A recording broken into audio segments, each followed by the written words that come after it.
They'll just sit around with your bodies going, "Hey, this is great, huh?" And you guys can't say anything. Yes. Put little thought bubbles next to Yes, your head. Sam. Gotham was awesome. Yes, You're see right. That? See that? Yeah. And then everything will be fine. It'll be a perfect world. I agree, Wave. Gotham is the best thing to happen to Batman. Yes, that's what I said. That was an allusion to the pilot or the season 2 opener. Hi, everybody, and welcome to this episode of the Geek Yogurt Podcast. I am Knock. Song! Rah-rah. Musical edition. Everything gets done in song. I am Wave. And that's the end of that. Told you what last log. What do you mean? How am I supposed to figure out 14 inches away? I'm supposed to hold it. I am calibrating a new 3DS because mine burnt Okay, out. holding it at arm's length is not 14 inches. That's more like 3 feet. I don't fucking know. Okay. My version. My old of 3DS this week. kind of burnt out on the way back from Baltimore Comic Con, so there's that. Oh yeah, Wave has just come back from the lovely Baltimore Comic Con, and it sounds like it was a Cesspool. smashing success. Yeah. Baltimore Comic Con was awesome. Oh shit, my eyes. Was it? Ow. So is it Friday, Saturday, Sunday? Is that how they do it? Okay. Yeah. I will say it was a little weird. Apparently, Ming-Na Wen was not there on Sunday. Even though she was scheduled to be, right? I don't know about that. I honestly did not look too much at the schedule. She was scheduled to be there, but not necessarily what day. Yeah, and on Saturday her line was insanely long, and it's still $50 per signature. Yeah. So instead, I waited for an hour in Amanda Connor's line with Tropical Donut, and then we went to go see Jim Starlin because oh my god, Jim Starlin. Well, yeah. Did you guys go to all 3 days? Yep. That's cool. A lot of fun. Got some amazing stuff like. I finally completed the 70s run of Ms. Marvel. That's huge. I paid $95 for an insanely good condition copy of Ms. Marvel number 18. Was that the only one you needed to complete That's it? the only one I needed. This is it's also an important issue, and the main reason why it's so expensive is it's the first appearance of Mystique. Oh, okay. Fun fact for people out there, if I haven't said this before, Mystique and Rogue did not first appear in X-Men. They were created by the amazing X-Men writer Chris Claremont, but Mystique was in Ms. Marvel number 18 in the 70s, and Rogue was Avengers Annual number 10 in the 80s. And even Rogue's issue was more about Ms. Marvel than it was about the X-Men. Hell, the X-Men only show up in there to help out Carol, and they don't even fight. The people who fight are the Avengers. Carol. Wait, what? Right. Carl. Oh, that's what you're going for. Yeah, that's Carl, where'd you go? He died. Well, that's cool. So you got that back up here then? yeah. Well. Now, do you, for Baltimore, do you buy like a full weekend ticket, or do you have to buy them separately? No, I did a 3-day pass, which wasn't bad. It was like I didn't know if they still did that because I know New York Comic Con and San Diego Comic Con got rid of their like multi-day passes. that start this year? Yeah. Wow. At least for San Diego this year. I don't know about New York. I heard New York. I don't know if it's That true, sucks. but I know San Diego this year. They didn't have weekend passes, and you had to buy a day pass for each day you were going.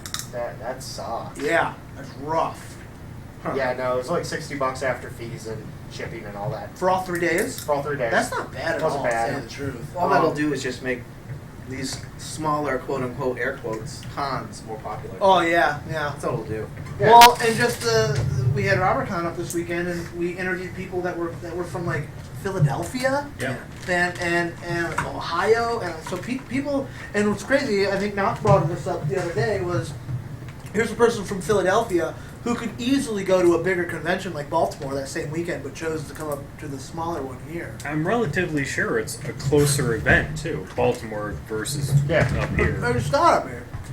Yeah. So I mean that's kind of cool that smaller cons like that are people are realizing the value in more intimate cons. Now, And that's not to I have a discredit question big for you cons guys. at all. So.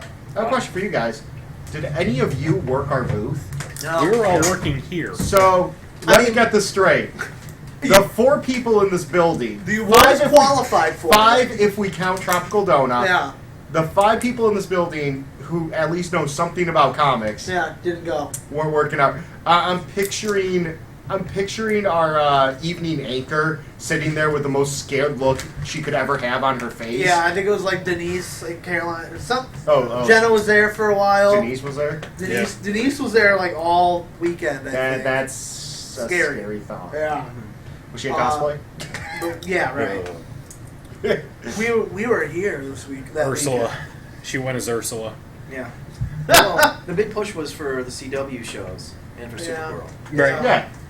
But I don't know about you guys, but they never came and asked me if I wanted to work it. Right. There was a general email, but like, Yeah. you think they would have thought ahead. I mean, Yeah, well, it's pretty well common knowledge around here that the 5, well, mostly the 4 of us, are pretty heavy into comics and that sort of thing. Yeah, so you so would for think them they would not come to- over and at least ask our advice on I heard talking to people about 2 this. instances.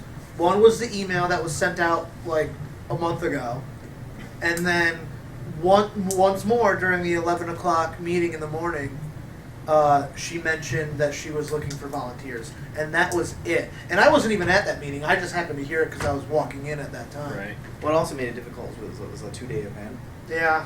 and if you're working the weekend, Yeah. it makes it a long weekend. Yeah. I mean, I probably could have gone because we didn't have a 6, so Right. I could have been here. But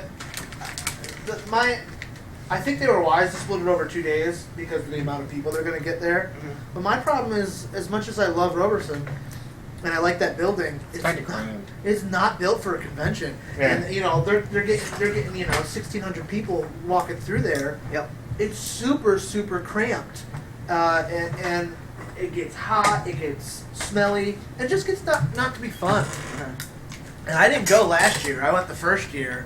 I didn't go last year, so I don't know.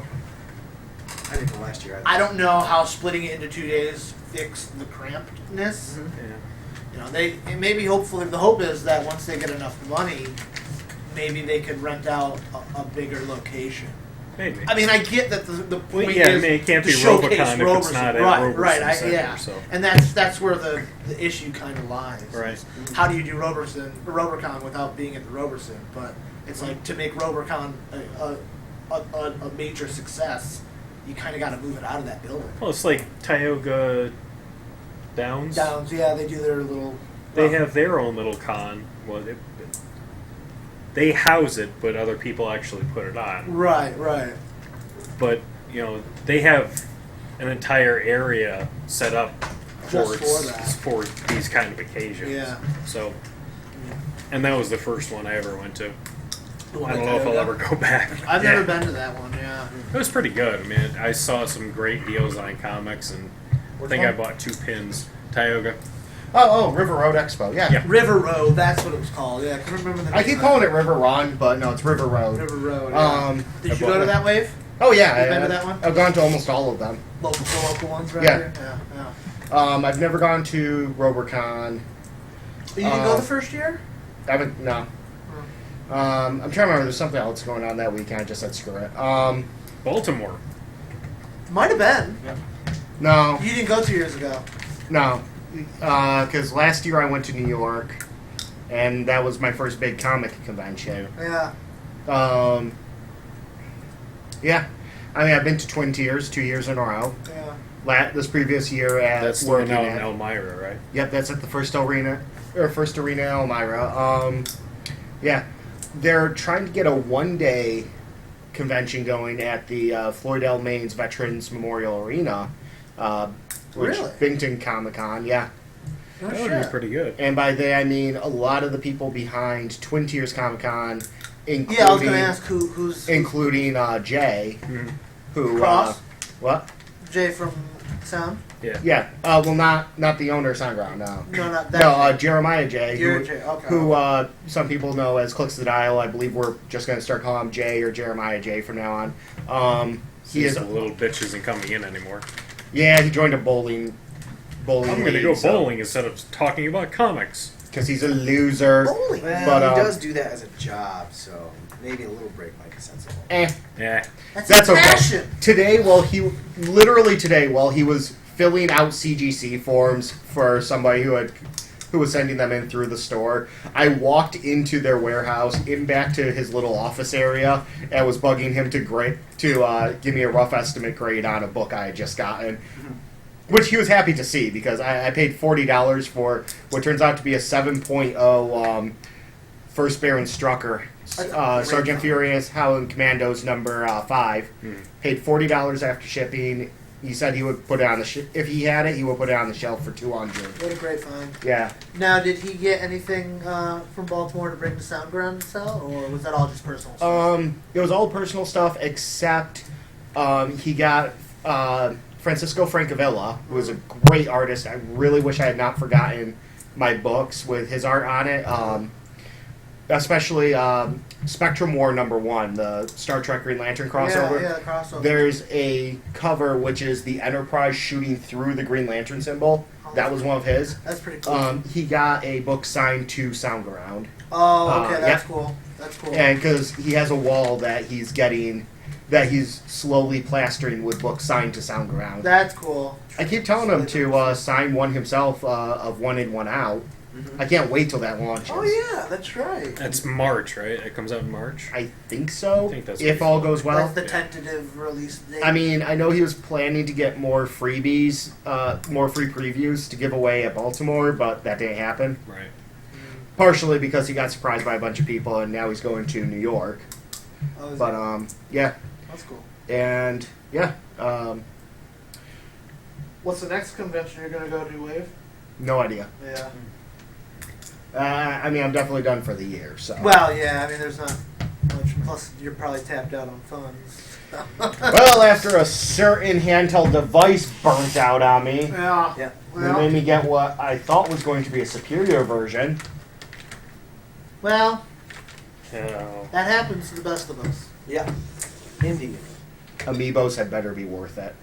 I don't really understand the Amiibos thing. So it's like the Disney Infinity thing. You get a little figure and you put it onto the onto 3DS? the gamepad for the Wii U or part of the 3DS. Okay, and now is it the game? Is it like an RPG sort of thing? Well, no, Like a okay. card? So unlike Skylanders, Disney Infinity, Lego Dimensions, Yeah. unlike those three, Where you like put them on the gamepad and then they enter a and then virtual world. Yeah. Instead of that, the Amiibo has different functions depending on the game. Okay. Like for Smash Brothers Brawl, what you do is when you put it on, it basically summons an Amiibo that can fight with you. You can use. And it levels up over time and can give you items and equipment and all that stuff. Oh, okay. I know one of the Zelda games. So that's cool. So Yeah. you can use the Amiibos for different games, and they each have their own little feature. Yeah. Whereas Infinity is its own game. Yeah. Like, That's kind of cool. I know one of the Zelda games, if you put the Link or Zelda or Ganondorf ones on Yeah. there, then it gives you, I think it gives you specialized equipment or something, Right, or it right. gives you something extra. So yeah, That's kind of cool. and yeah, so it's Is it like worth it? I can buy Yeah, I can buy Link and use it for 3-4 games. Yeah. I guess Mario Kart actually can give you different racers to play as in Mario Kart. Oh, that's cool. Outside of the normal roster Yeah. you get when you play you buy the game. Yeah, That's kind of a cool way to do it. I hope So- I hope that works out. I mean they're like $12 a pop. So And they seem to be very popular because I know a bunch of people that are talking about them. yeah, I just never really I also looked found out into because I've been looking high and low for Fire Emblem ones because Yeah. I really want Fire Emblem ones. Yeah. Apparently they have been released, but what people have been doing with some of the Amiibos is literally buying every single one that the factory made when they did the run, Yeah. so that they could hoard them and then sell them And then online resell at them. jacked up price. So the That's only fucked way up. to get certain characters is to deal with these assholes. That's fucked up. me. That happened. That happened this last a few weeks ago with Force Friday, Mhm. which was the big marketing push for new Star Wars merchandise. Mhm. I didn't participate in it, but I know a few people that did. And outside of the issues like Toys R Us, who didn't order enough stuff, Mhm. which is like ridiculous. I mean, how do you? It's Force Friday. It's a giant Star Wars merchandising push. It's like how when- do you not order enough stuff? Like, how do you not anticipate? It's like the grand opening of the Rochester Popeyes where they ran out of chicken. Yeah, right. Which it's like, how does this happen? Oh, this I is don't your know. this is your main thing. I mean, there was 100 people outside of our local Toys R Us. Mhm. Only the first 30 were able to receive the 6-inch figures. Well, That's insane. Yeah, but that does two things. It makes those things that much more special, Yeah, and it generates hype. it does. Demand for I mean, it. because no PR. You take your risk. I mean, that you're going to put off some fans, but Yeah. imagine what it was like when the 70 other people saw the 30 people come out with all this stuff. Yeah. They're going to be willing to pay whatever. Yeah, and that's what that leads into the next thing, which was what you were talking about.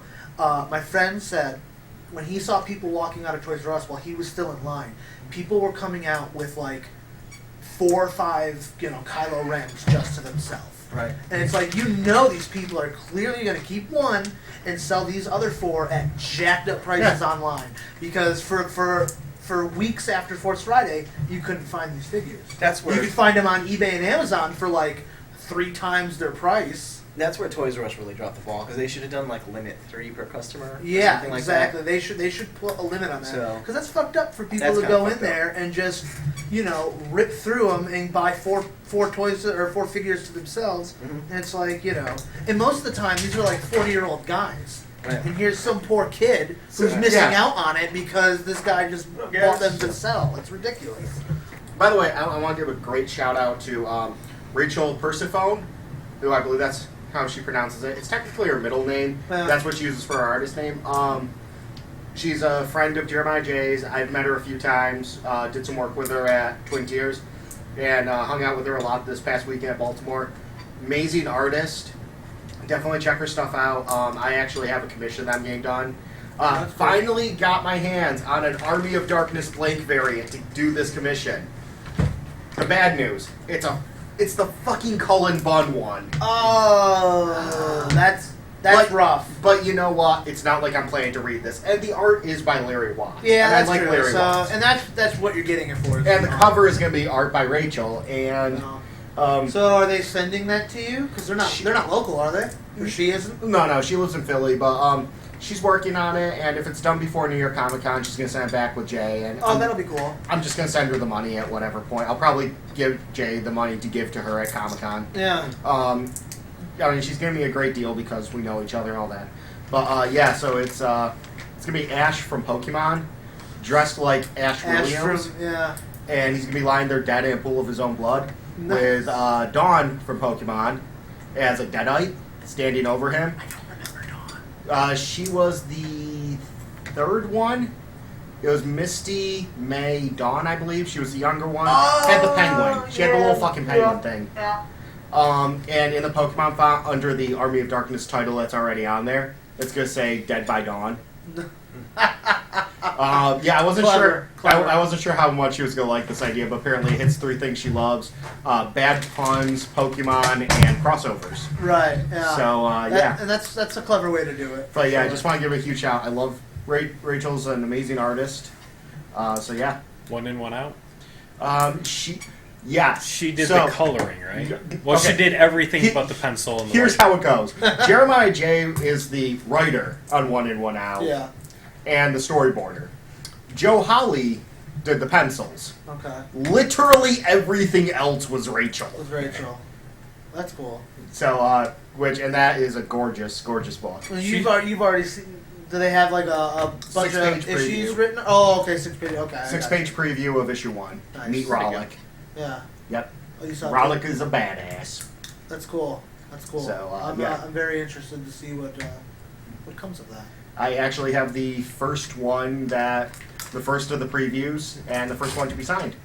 So, By everyone. everyone. Everyone. Yeah. That's cool. I Does mean- she work at Soundgarden? No, she works for Dynamite. Oh. Yeah. Well, that explains the everything else part. She lives down in Philly, and Okay. Dynamite actually owns comic book shops, and that's where their employees work. Nice. Yeah, it's kind of cool. I'm going to move to Philly There you And go. try and work and for try Dynamite. to work for Dynamite. That's a clever thing. Do to you have any art or writing talent? Yes. Ha! Which one? Both. Ha! There we go. There you go. Wait, so I could have been tapping you for art this See you entire in time? Philly. Yeah, you could have been tapping If now. you're talking about like Yeah. cartoons, That's right where I went Yes. to. and only if I get to tap you back. Woo, well, that's just courteous. I mean, I got all the cushion for the pushing, so you know. You tap the back, you do. can tap them around. Hell, you can tap them under if you wanted to. Yeah, all I have to do is get a nice rubber band, put it around the front of them, and just Tap it like a bounce can. it down. Okay, on that note, I give the wave. Yes, I am Sam, Rah rah. And knock. and we'll see you next week. Sick fuckers.